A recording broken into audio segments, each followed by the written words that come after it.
A paz do Senhor, meus amados irmãos, vamos trazer uma mensagem da palavra de Deus para o nosso coração. Peço que você abra a sua Bíblia no texto que está em Números, capítulo 8, para nós lermos a palavra de Deus, um texto que não é muito conhecido, mas que traz uma verdade muito importante para a nossa vida. Números capítulo 8, nós vamos ler a partir do verso 14, que diz assim: E separarás os levitas do meio dos filhos de Israel, para que os levitas meus sejam. Depois os levitas entrarão para fazerem o serviço da tenda da congregação. E tu os purificarás, e por oferta de movimento os moverás. Porquanto eles, do meio dos filhos de Israel, me são dados, em lugar de todo aquele que abre a madre, do primogênito de cada um dos filhos de Israel, para mim os tenho tomado. Porque meu é todo primogênito entre os filhos de Israel, entre os homens e entre os animais. No dia em que na terra do Egito feri a todo primogênito, os santifiquei para mim, e tomei os levitas em lugar de todo primogênito entre os filhos de Israel. E os levitas, dados a Arão e a seus filhos, do meio dos filhos de Israel, tenho dado para exercerem o ministério dos filhos de Israel na tenda da congregação e para fazerem expiação pelos filhos de Israel, para que não haja praga entre os filhos de Israel, chegando-se os filhos de Israel ao santuário. Amém. Até o verso 19 temos lido. Hoje nós vivemos, queridos irmãos, na era da identidade temporária. Pois é, as pessoas muitas ficam se perguntando quem sou eu, qual o meu propósito e querem mudar o tempo todo. Mudam de carreira, mudam de cidade, mudam de relacionamentos. Alguns pensam que pode até mudar de gênero ou de aparência total, tudo na busca de um significado, de pertencimento. Nós vemos uma geração que cresce sem uma identidade firme, mas ao mesmo tempo que deseja servir a causas ou que quer pertencer a algo maior do que si mesma. O grande drama, então, da nossa época é este. Queremos propósito sem pertencimento, missão sem entendermos a nossa real identidade. O capítulo 8 de Números descreve a consagração dos levitas. À primeira vista pode parecer apenas uma organização do culto, mas na realidade trata-se de um texto mais profundo sobre pertencimento e serviço. Deus declara que os levitas são dele, dados em lugar dos primogênitos para servir no tabernáculo e proteger o povo da praga. Deus não começa com serviço, começa com redenção. Depois ele declara, eles são meus. Antes de trabalhar, os levitas pertenciam. Hoje veremos então uma verdade que confronta a nossa cultura. Fomos redimidos para pertencer e pertencemos para servir. A primeira coisa que chama a atenção no texto é que Deus mandou separar os levitas e no verso 16 ele diz aí no texto, eles me são dados, eu os tenho tomado dentre os filhos de Israel. O pano de fundo é o Êxodo. Na noite da Páscoa, Deus poupou os primogênitos mediante o sangue do cordeiro. A consequência, então, Deus diz, todo primogênito é meu. Porque a redenção não apenas livra da morte, ela estabelece uma posse pactual. No hebraico, aqui, o termo me são dados, ou dados a mim, é repetido, é dito 2 vezes nesse texto. É uma repetição enfática para dizer, eles são meus, eu os comprei. A redenção, então, é uma transferência de posse. Os primogênitos foram poupados e agora pertencem a Deus. Aqui nós temos um princípio extraordinário. Redenção gera posse. Deus, quando redime, quando compra, agora as pessoas compradas passam a pertencer a Ele. E aí nós entendemos, a nossa identidade vem da nossa redenção. Nós pertencemos a Deus. A salvação não é apenas livramento do juízo, é transferência de propriedade. O apóstolo Paulo diz em 1 Coríntios 6:19, ou não sabeis que o nosso corpo é templo do Espírito Santo que habita em vós, proveniente de Deus, e que não sois de vós mesmos, porque fostes comprados por bom preço. Glorificai, pois, a Deus no vosso corpo e no vosso espírito, os quais pertencem a Deus. Cristãos não são autônomos. Você foi comprado, então você pertence a Deus. Muitas pessoas veem a salvação apenas como solução para os problemas, garantia de ir para o céu, escapar do inferno. Mas o texto mostra que salvação é transferência de senhorio, porque aqueles a quem Deus redime, aqueles a quem Deus compra, agora há uma mudança de propriedade.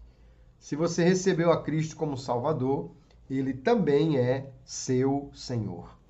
Hoje vivemos essa cultura de minha verdade, meu corpo, minhas regras, minha vida, minhas escolhas. Mas o texto diz claramente, vocês são meus. Se você foi salvo, você não é mais seu. Seu tempo, seu corpo, seus dons, seus recursos, tudo pertence àquele que lhe comprou.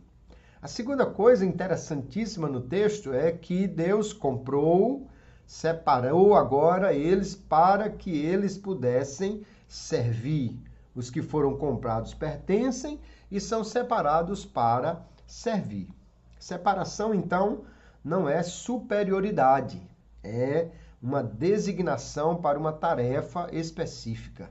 Os levitas não foram separados para serem admirados. Certamente era muito bonito você ver o sumo sacerdote com toda aquela aparência extraordinária, um sacerdote muito bem vestido, os levitas trabalhando, mas eles não estavam ali para serem admirados, eles foram separados para trabalhar. O verbo aqui servir é o mesmo usado para o trabalho comum. Então, ministério não é algo místico, é serviço disciplinado.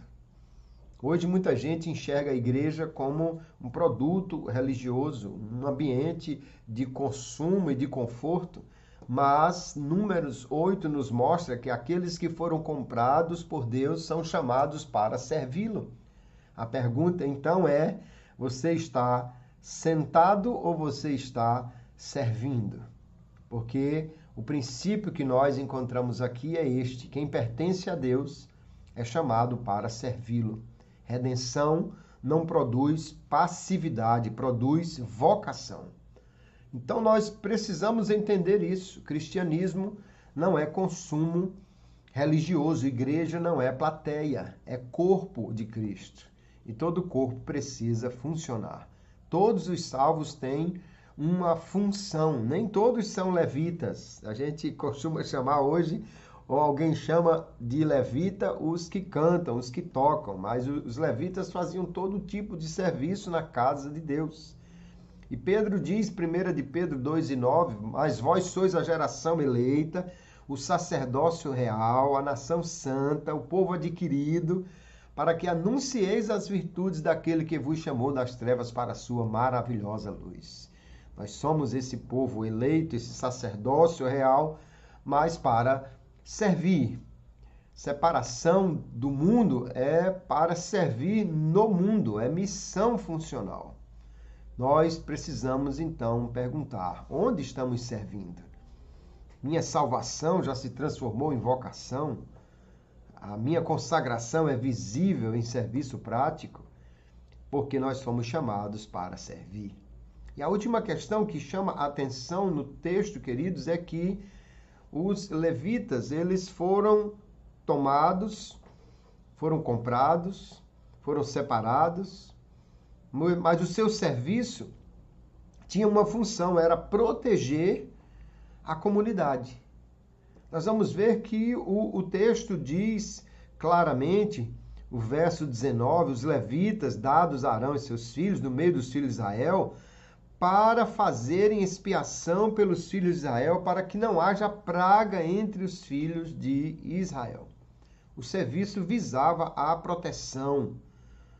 Eles eram substitutos no lugar dos primogênitos, representavam então o povo diante de Deus, mas o seu serviço tinha um propósito: fazer expiação, evitar a praga, porque o ministério levítico protegia a comunidade. E aqui nós entendemos uma coisa: o serviço fiel preserva o povo de Deus da desordem espiritual. A fidelidade traz preservação. E hoje nós precisamos entender a importância desse serviço. O ensino fiel protege a igreja contra a heresia. A intercessão protege contra a frieza espiritual. A disciplina protege contra a corrupção moral. Quando o serviço falha, o povo sofre. Quando os líderes são negligentes, isso afeta a igreja. Quando os cristãos são omissos, isso afeta a comunidade. Quando pais são negligentes, isso afeta seus filhos. Então nós fomos chamados a viver de forma representativa. Nossa vida afeta os outros. Nosso testemunho, nossa intercessão, nossa ação em ensinar a palavra, isso afeta os outros. E aí nós olhamos para esse texto e vemos como há aqui uma verdadeira sequência. Sem redenção não há pertencimento. Sem pertencimento não há vocação. Sem vocação não há serviço. Sem serviço há uma vulnerabilidade e uma desordem espiritual. Porém, quando há redenção, agora há pertencimento. Os que foram comprados pertencem a Deus. Quando há pertencimento, então há vocação. Os que foram comprados e pertencem a Deus são chamados para trabalhar. Se são chamados, se há vocação, então há serviço. E esse serviço traz uma proteção para a igreja, para o povo de Deus. Nós precisamos olhar para esse texto e entender, desde a antiguidade, aqueles a quem Deus compra pertencem a Ele, são chamados para servi-lo e seu serviço tem uma importância para toda a comunidade. Porém, esse texto, queridos, ele aponta para algo muito além dos levitas. Eles eram substitutos temporários. Cada levita era um substituto dos primogênitos e representava todo o povo de Deus, servia para proteger este povo. Mas o Novo Testamento nos apresenta o verdadeiro cumprimento desta história. Há um primogênito definitivo que é o Senhor Jesus. Ele é o substituto final, o sumo sacerdote eterno. Apesar de não ser da tribo de Levi, mas o Senhor Jesus é o sumo sacerdote verdadeiro, eterno e definitivo. Hebreus capítulo 9 nos diz que o vindo Cristo, o sumo sacerdote dos bens futuros, por um maior e mais perfeito tabernáculo, não feito por mãos, isto é, não desta criação, nem por sangue de bodes e bezerros, mas por seu próprio sangue, entrou uma vez no santuário, havendo efetuado uma eterna redenção. Os levitas faziam todos os dias o seu serviço. Cristo realizou de uma vez por todas a sua obra. O primogênito definitivo, o sacerdote definitivo. Os levitas foram dados, Cristo se entregou por nós. Os levitas evitavam uma praga temporária, mas Cristo remove a condenação eterna e com a sua morte, com o seu serviço, ele nos traz a proteção definitiva contra a condenação, contra a eterna separação de Deus. E isto é maravilhoso. E olhando então para esse texto, queridos irmãos, nós descobrimos que se fomos redimidos por Cristo, pertencemos a Ele. Fomos separados para servir. E a nossa vida de serviço deve proteger e edificar a igreja, a cidade, todo o povo. Mas, acima de tudo, também entendemos, não confiamos em nosso serviço para sermos aceitos. Nós confiamos no serviço perfeito do verdadeiro substituto. Ele morreu por nós, para que nós pudéssemos ser separados para Deus. Mas se fomos comprados pelo sangue de Jesus derramado ali no Calvário, nós precisamos entender que pertencemos a Cristo. Você já foi redimido, já foi comprado, já pertence a Cristo. Seu pertencimento já se transformou em serviço. Que nós possamos, então, sermos uma igreja de redimidos conscientes, de servos ativos, de cristãos que vivem representativamente, e que tudo isso seja um reflexo do grande servo que nos comprou com o seu sangue e nos deu uma nova vida para que possamos pertencer, ser separados e servir com muita alegria. Que esta palavra esteja no seu coração, encontre uma resposta, e possamos hoje entender, somos dele, pertencemos a Ele, servimos a Ele e o nosso serviço tem propósito nele. Esta é a sua identidade, se você foi comprado por Ele, e que Deus nos ajude a servir e servir bem todos os dias da nossa vida. Amém. Queridos, Deus abençoe a todos, a paz do Senhor.